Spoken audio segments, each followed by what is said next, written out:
another storm. Wrong way around. Another night, another storm. Hello, welcome back, Felix here. Tonight we've got the first weather front of storm. It's a low pressure system. It's quite a violent 60 mph one. Like with the last few storms, it hasn't really caused much damage, but I think it's just because so much stuff was destroyed in the summer. I just don't think there's a lot of dead stuff left. And the stuff which was weakened has just come down small, like every now and again. Obviously, as we saw next door's tree where it came down there for a few weeks. I think that's what happened. It's just what's happened with everything.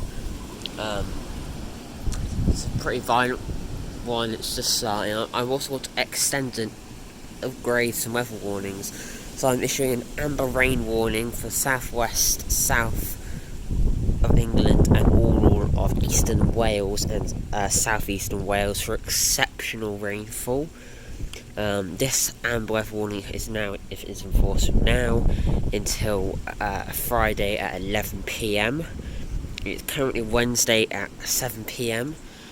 So this weather warning is quite long, and also in that same time period, so from now until Tuesday, till Monday at 3 p.m, I'm issuing an amber wind warning for wind.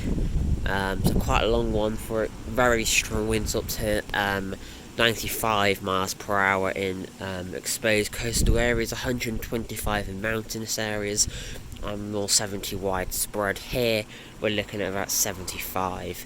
I'm also extending the yellow wind and rain warnings to go until Thursday next week rather than stopping this Sunday. That is due to another low pressure system. We've got 4 of them on the way. Being hit by the first one now. We've got another one coming in tomorrow. We've got another one coming in Monday. We've got another one arriving Wednesday. These are all quite nasty, especially the one hitting tomorrow. The Met Office has issued 15 rain and ice warnings, and they are due to issue some wind and more rain ones for Thursday and Friday. Friday and Saturday. Here the storm is worse on the Thursday and Friday, and then we've got the next low pressure system which goes scouts south, which only affects southwest England, and that affects us Saturday and Sunday, and then we've got another low pressure Monday and Tuesday, and another one Wednesday and Thursday. So yeah, over the next week and a bit we could see it nearly on the way to a metre of rainfall, which is obviously exceptional, which is why I've issued the amber rain warnings.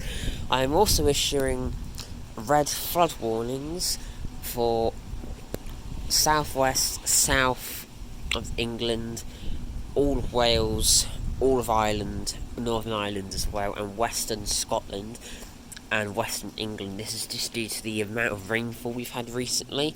Now, these red weather flood warnings are isolated, so along rivers and also on estuary areas and where rivers meet the sea in the mouth, and those sort of areas will see some pretty bad flooding on the majority of them. Devon and Cornwall, Somerset in particular, high tides for this time of year.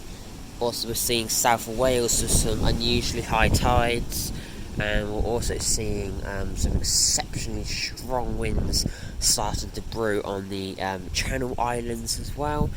This is due to a few atmospheric conditions, meaning that high pressure is narrowing the isobars, which is causing some very strong winds, which will affect Cornwall, Devon, Somerset, right the way along the southwest, south and southeast coast, all the Channel Islands and northwestern areas of France as well.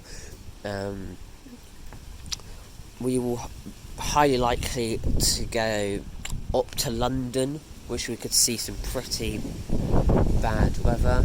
As you can hear, the gusts are pretty violent. See the trees. I'm also, that amber wind warning is due to the amount of rainfall. Tree roots will be severely weakened because of the amount of rain.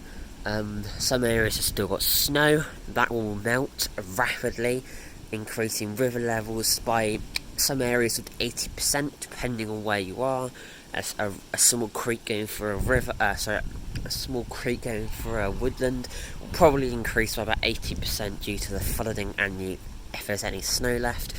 But a river going through, a wooded area that has had all its snow melt because all the leaves have come off, so the sun can melt snow. It's dried out the ground a little bit more, could see it rise by 50%, but then if a river goes through a town or city, you could see that rise 2 or 3 times the height, depending on how big the river is and how much impermeable